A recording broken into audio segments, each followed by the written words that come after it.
Hi everyone, I'm Dr. Hannah. I use they, them pronouns, and I'm the Wellbeing researcher at Lumi Interactive working on Kinder World.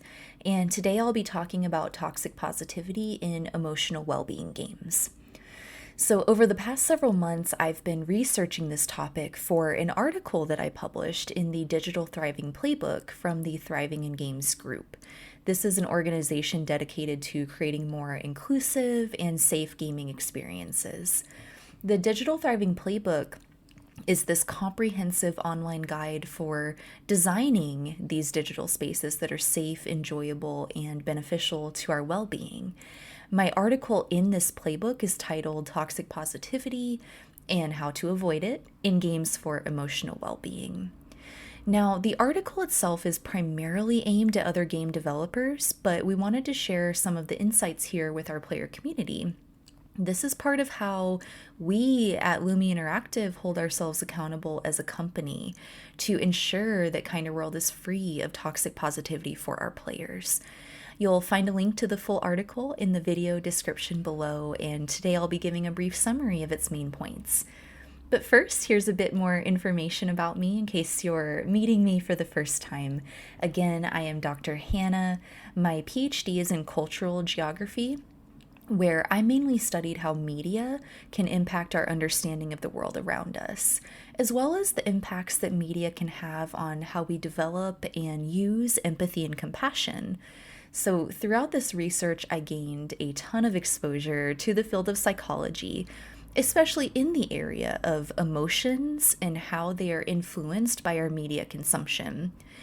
As the well-being researcher on Kinder World, I use these experiences to inform how we design and implement new features, as well as refine existing features that help our players feel more supported in their emotional well-being journey. And to do this, I conduct player research, so that's talking directly with our players about their emotional well-being and what their support needs are in a game like Kinder World. I also research literature reviews, pulling together different ideas and fields of thought from psychology, from psychiatry, from sociology, and more. And I even help run our own scientific studies within the studio. So let's start with the basics. What is toxic positivity? I want you to think of the last really, really rough day you had. A day where it just felt like nothing was going right. And by the time you get to the end of your day, all you want to do is crawl into bed and just wrap yourself up in a blanket, turn off the lights, pretend the world does not exist.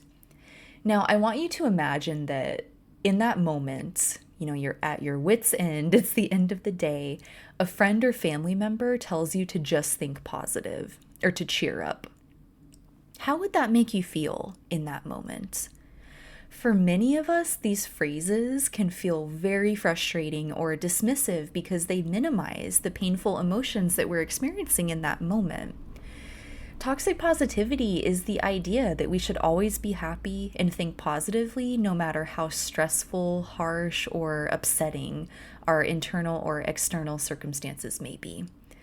It suggests that we should suppress emotions like sadness, anger, or jealousy because they're quote unquote negative.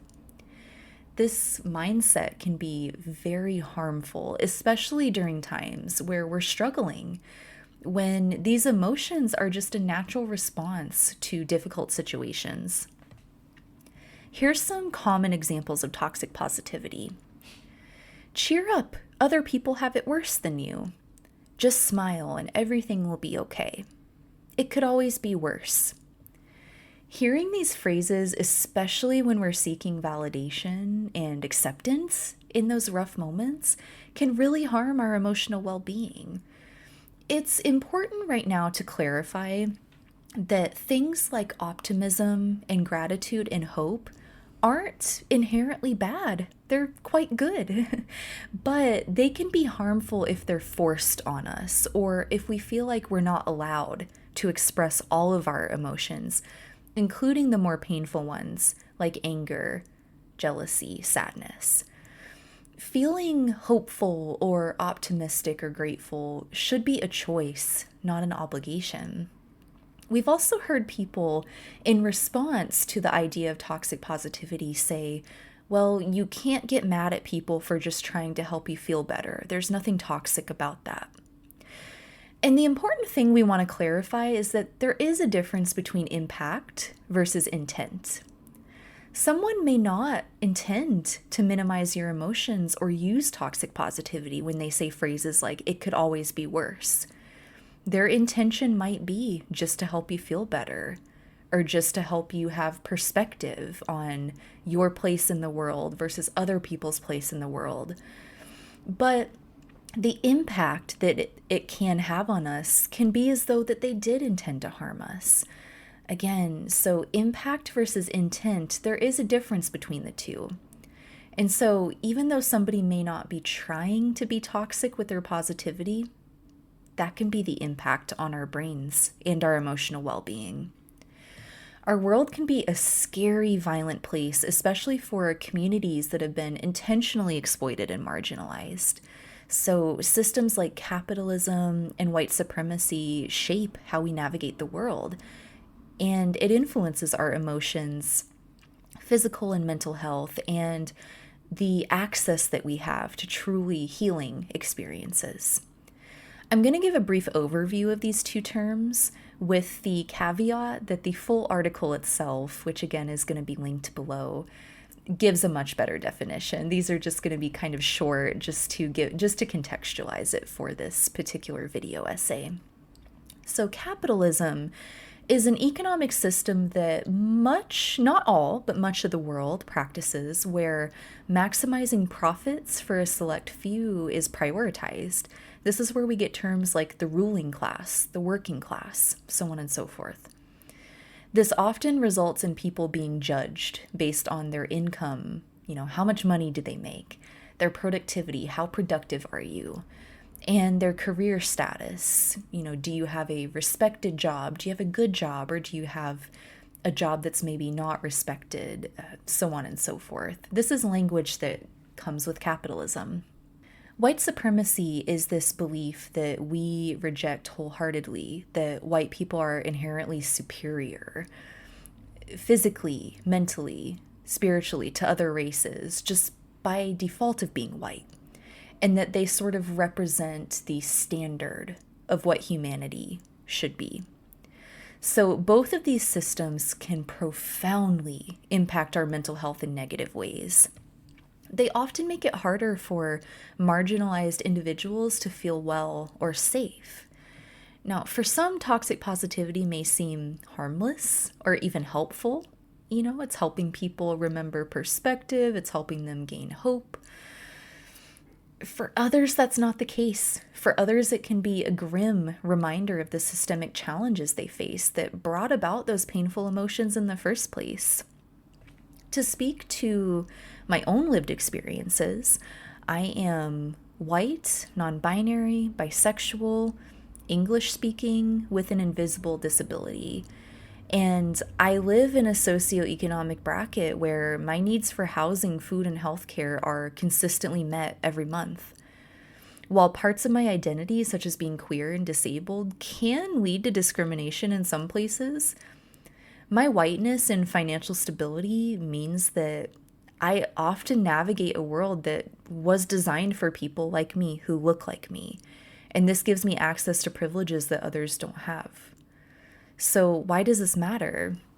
There's elements of well-being focused games and apps that feel uplifting or inspiring to me that might actually appear as toxic positivity to someone with different lived experiences, potentially alienating them. So for example, some mood tracking apps ask players to select emojis to represent their emotions for the day. And while this can be a useful tool for self-awareness, it actually risks promoting toxic positivity if the app suggests that selecting a sad emoji is undesirable, or that progress means choosing happier emojis more often. And this can create a lot of shame around sadness, treating it as something to avoid rather than it being this natural, valid emotion. In reality, sadness and every other emotion is part of the human experience. We don't believe that emotions are good or bad. They're just information. They help us understand our internal state and our relationship with the world around us. Games that avoid toxic positivity take a different approach. They treat all emotions as equally valid and encourage players to acknowledge and explore their feelings without judgment. So, although my article is geared towards game developers, we also included tips for players on how to identify toxic positivity in the games that they play. So, we highly recommend you check it out. Now, here's where Kinder World comes in. Kinder World is a social, emotional well-being game where players grow plants, decorate a cozy, safe space, and practice techniques like gratitude, mindful breathing, and emotional naming. And it's free to download on iOS and Android. As the well-being researcher for Kinder World, I constantly review new and existing game features to just ensure that we're avoiding toxic positivity and creating a safe digital environment where everyone's emotions are accepted and valued, even the more painful ones. So, with the rise of emotional well-being games and apps, developers have a responsibility to support players in building purpose and strength without ignoring these realities of capitalism and white supremacy.